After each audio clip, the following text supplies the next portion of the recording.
Hey everyone, just follow up from the last video that I did. So basically I strive to define what is with my own personal power. My own personal power is where I focus my attention and my thinking. Part of our ensoulment, or what you might call soul retrieval, so getting back to the authentic selves that we are, comes from pausing before you react or knee-jerk to the stimuli. So I strive now to be as soulful with as many people as I can, which is difficult because I strive to connect on a conscious soul level, and many people you just can't. But you've got to strive to attempt to connect, to be actively conscious with people, engage them in conversation soulfully, get them thinking for themselves, get them feeling, create a reaction, break the program.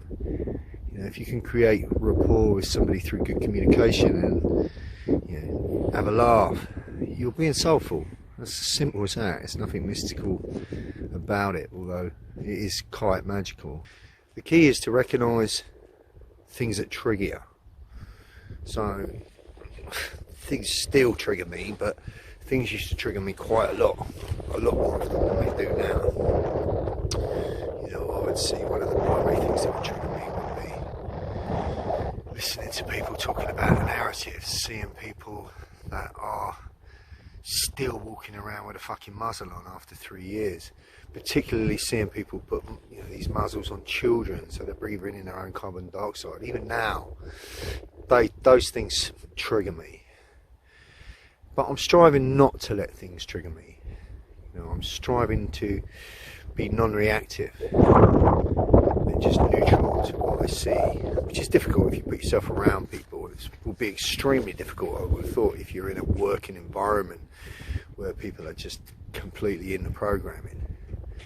Thankfully I'm not, but nonetheless, we still got to coexist and interact in the world. So we've got, you see people, most of the people that become from academia to mystic, become mystics, they all come, it's pretty windy here, to the same conclusion, and that is they end up fucking off somewhere secluded where there's no one else. Fuck off to a cave where there's no one else. There you can be as soulful as you want in your own company. Of course, the ideal is that we can interact with others, and that we are, we're social creatures. We need to be able to interact and speak consciously rich, beautiful conversations, which is more and more difficult.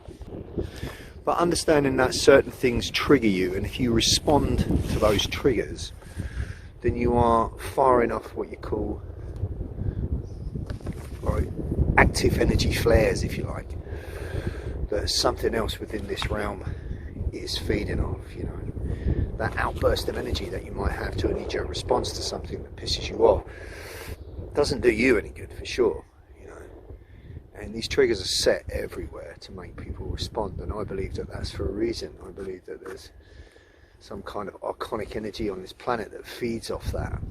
But literally every time that you are not triggered, every time that you are not triggered by something that you would normally knee-jerk react to, every time that you are not tempted to over-respond or over-react or do something that's probably less than ideal for you, you are, in point of fact, practicing ensoulment. You are taking back your power. You are retrieving parts of your soul, which is a good daily practice that I'm striving every day to implement into my journey.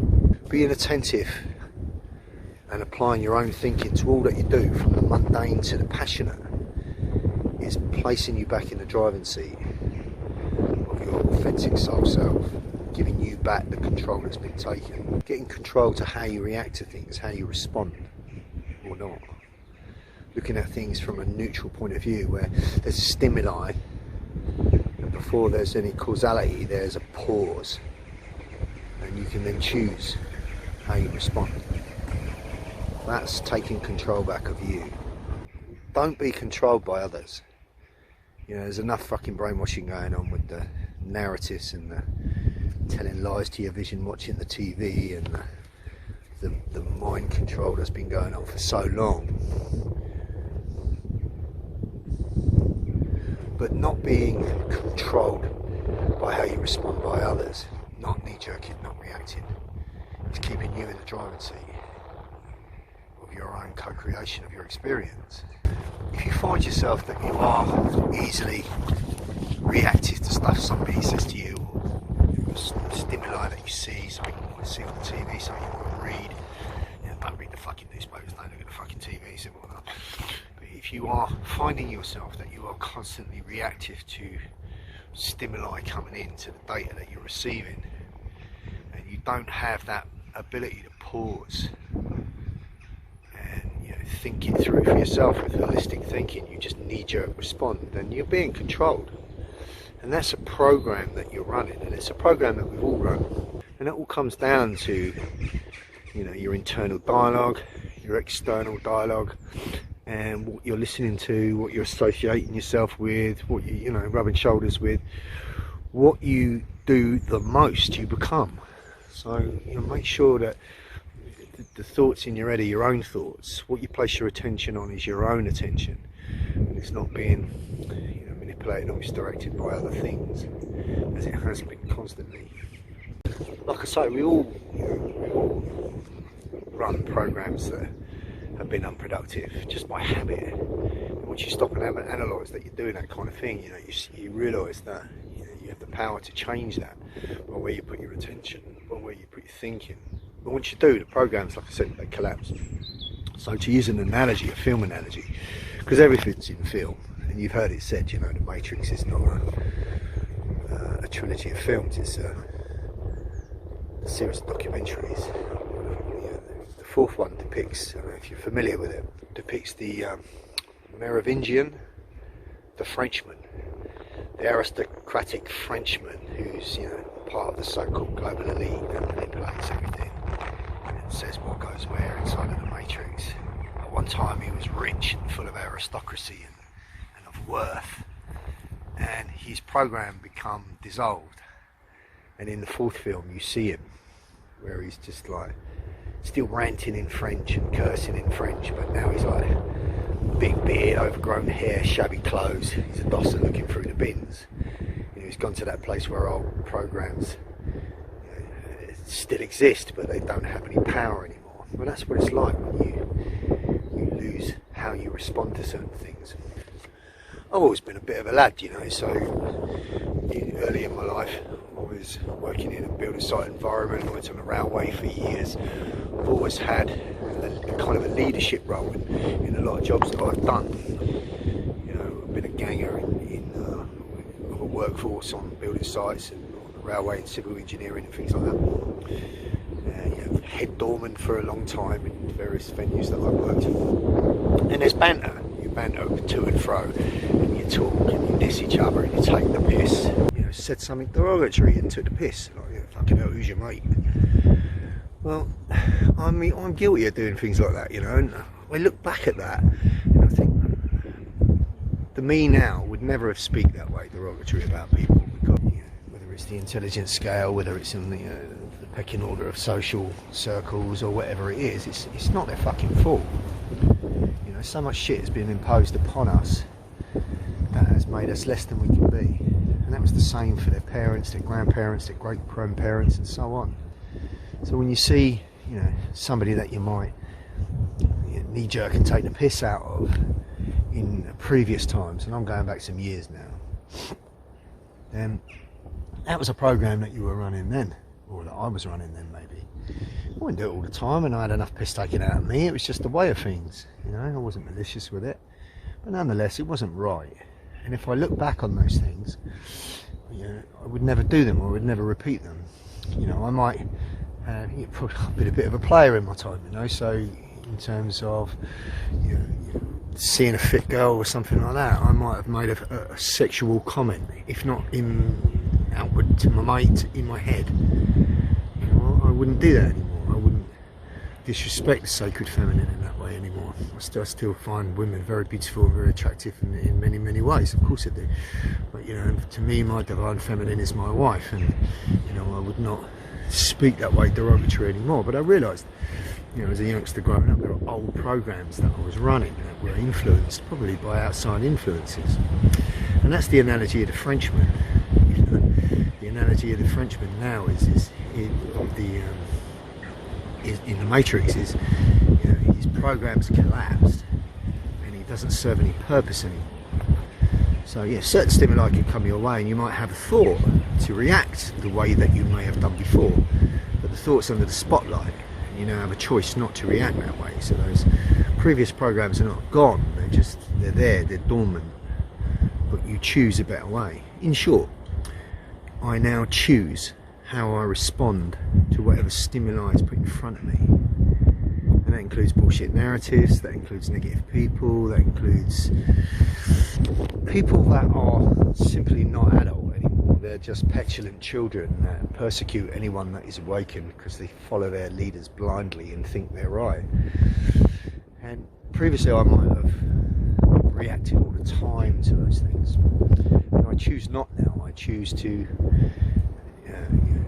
choose how I respond as my authentic conscious self. And by doing that, every time I do it, every time I'm not triggered, every time I'm not tempted to respond in that way without thought, I gain back my power. I get more and more powerful. It's that ensoulment thing. I find another piece of my soul. So it's something I would recommend. I would recommend you pay attention to your internal dialogue, you pay attention to how you respond to things, and just out of practice, just, you know, spend an afternoon, even part of that afternoon, where you're out and about, and if you do see things that will make you normally trigger, and we all will, you know, it's particularly narratives that are going on with what's going on around us, and you're seeing these people that are virtually signalling themselves as good people because they're still wearing the fucking mask and standing on the stickers in the supermarket that, you know, are faded now. You know, those kind of things would normally trigger me. I don't allow them to now. So, you know, have a go, have a practice, or just whatever happens in your day, you respond how you choose, and choose the most productive way to respond. And you know, once you practice those certain things, it just becomes stronger and stronger. It's like a neural pathway. You cut it. The more you do it, the thicker it gets. Just understand, current society around you is not fucking normal. You know, and as Krishnamurti said, it's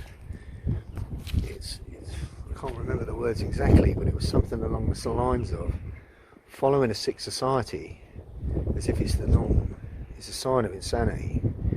You know, recognise that the majority of people around are running programs that are unproductive to themselves, and to a large degree, you know, they've lost who they are. They've lost their soul. You see it in their eyes. I suggest that you practice ensoulment. Strive to retrieve your soul, and do that first of all by not responding, not overreacting. Don't underreact, don't overreact. You know, practice that Taoism thing. Not too much, not too little. Not always, not never. But be sure to have a little practice, even if it's just 15 minutes a day, particularly if you're in an environment which is likely to trigger you. Practice being in control and recognise how you can take that power back. Because I can't tell you how important that is right now. It really is important. It's one of the tools that we need to implement in order to get through on this journey. Peace.